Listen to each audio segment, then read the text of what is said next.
Who are the most traded players in CBSSports.com leagues? That's what you're talking about at the water cooler. We're going to tell you right now on FFT Express.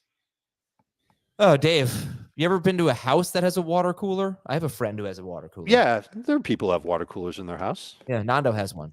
It's funny. You don't hang out at the water cooler at your house, but you do at your office, mainly because you would rather do anything but work when you're at your office. I agree. I work from home, so like that's doubly true. Okay, we just got one of those, like, what do you call those video games where they're like the flat top video games? Like you see them, like you can put your cocktails on there if you wanted to. We got one of those in the office, and it's got like 400 games. You can play Burger Time on it. It's awesome. Oh, I don't know those. Like arcade games? Yeah. Cool. What do you think? Playing Parcheesi?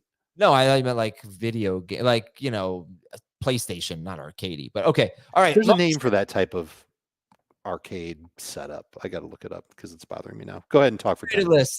Most traded list. Davante Adams is number one. How about that? Traded IRL and traded in fantasy football.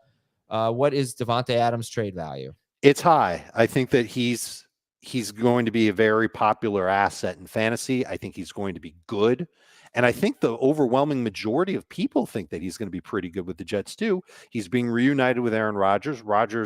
We talked about it on the main show. There have been times where he looks like his old self, and there's times where, what did he say? He looks more like Gardner Minshew. There's a little bit of that, but I think he'll be a much more confident thrower back with Davante Adams. Those guys are BFFs. I expect them to be on the same page relatively quickly, and probably by the time the second half hits this week. And that's kind of been an issue between Rodgers and Garrett Wilson. I would argue that last game was the first game this year where Wilson and Rodgers really were on the same page at all. There were times in the other games where maybe here and there they were, but there were way many more times where Wilson and Rodgers weren't on the same page. And you could see some frustration. We saw it in training camp.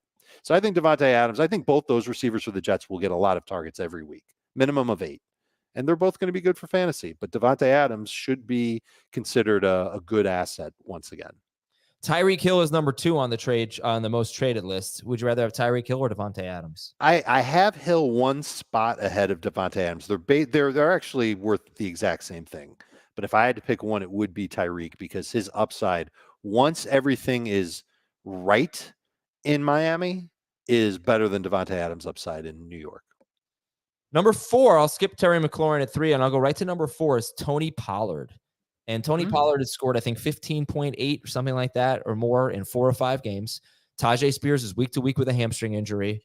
This is definitely someone I'd be wanting to acquire right now. Sure, but it's going to cost you. I mean, he's got to be viewed at minimum a top 20 fantasy running back and probably a top 40 player overall in fantasy right now. He's had 19 plus touches, I think 4 of his last 5 games now. He's played at least 60% of the snaps in every game, and he's clearly the best back in Tennessee.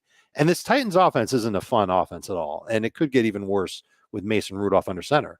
Pollard's carrying this offense. He's doing what he did sparingly in Dallas, but he's doing it almost every week now behind a better offensive line. They're doing a better job run blocking for him, and he's making plays for the Titans. Yeah, I wouldn't be giving him up right now. I mean, you got to win some games, right? And 2 of his next 3 matchups are brilliant. On the other hand, Kareem Hunt is on this list. He's 6th. And what do you think of what's Kareem Hunt's trade value right now? I could see, in a position, depending on your record, I just acquired Kareem Hunt because I am desperate at running back. I've got a lot of injuries. And I think for the next few weeks, he could be solid. What do you think? I think that's a great way to put it. And some weeks he'll be spectacular, at least when it comes to raw stats, like he was in his last game, but he wasn't hyper efficient. And we know that Isaiah Pacheco will eventually come back. And we know that he's an older running back. It needs to be said. We say this with every older running back. There's always the chance of him being worn down, possibly missing time. So I think he's a very good short-term option at running back. If you acquired him with the idea of him helping you for like 3 weeks, 4 weeks, yeah, you should be good. But he's not somebody that's going to help you rest of season. And the trade chart value reflects that. He's not a top 24 running back rest of season. Okay, I wish his schedule were a little bit better going forward, but it's actually Pacheco is going to be great if he can be back by week 11. All right, who else on the trade chart? We'll tell you after this break. Not the trade chart. I keep talking about the trade chart. That's Dave's fantastic material that you can see on cbssports.com/fantasy. We're going to take a break on FFT Express and talk a little bit more trade, who's on the most traded list. We'll be right back. All right, Dave, we've got Amari Cooper and Chris Olave on the most traded list, back-to-back at 7 and 8, I believe. Who would you rather have rest of season, Cooper or Olave? Rather have Cooper. And Cooper will be more expensive than Olave in a trade right now. But would it surprise you if a month from now they were really close in trade value? Not at all. When Chris Olave comes back in a week, yeah, things are still going to be bad in New Orleans. But maybe the game after that, or the game after that, Derek Carr will be back. That offensive line will be healthier. They might have a little bit more conviction to go back to what worked in the first 2 weeks of the season when Carr was getting protected. He attacked downfield, and Olave would actually make some good plays. And they use him like a number one wide receiver. We don't know what's happening with Rashid Shaheed. That would also impact Chris Olave. So he could eventually fall into a situation where things are really good for him. He's one of my favorite buy lows right now, but it's really for fantasy managers that are 5-1, 6-0. They feel like they're headed to the playoffs. That's a guy to acquire now on the cheap. Whereas Amari Cooper, I don't think he sees a slowdown in targets whatsoever in Buffalo. 32% of the targets that he saw in Cleveland were uncatchable. That shouldn't surprise you if you've watched Deshaun Watson play. And now he's going to Josh Allen. And we talked about this on the main show. Buffalo isn't a pass-happy team anymore. They've been about 50-50 pass runs so far this year. I think it ticks up a little bit. I think they go back to leaning on Josh Allen, maybe 55% pass, 45% run. And the type of machine that we got, it is a cocktail arcade machine because you can put your cocktails on it. That's what I said, and that's what it is, a very cool machine. Swing on by the office sometime, Adam. We'll play some burger time. I will kick your ass. Yeah, no doubt about that. Rico Dowdle is right behind Cooper and Olave on the most traded list. And Mike McCarthy said that they need to get him more touches. Is now the time to be trying to acquire Rico Dowdle? And would you give up? Well, let me get back to that. Let me think about that a little bit. But is now? Well, I'll tell you where he is on the trade chart. He's just outside the top 100 players. Wow. I don't view him as somebody who you have to give up a lot for. And Dallas might want to give Rico Dowdle more touches, and I don't think he'll be particularly effective with it. Half PPR, who would you rather have rest of season? Rico Dowdle or Wan'Dale Robinson? Rico Dowdle. Interesting. But you're also a Giants fan who's scared to death. I think Andrew Thomas is a huge deal. He is their best player.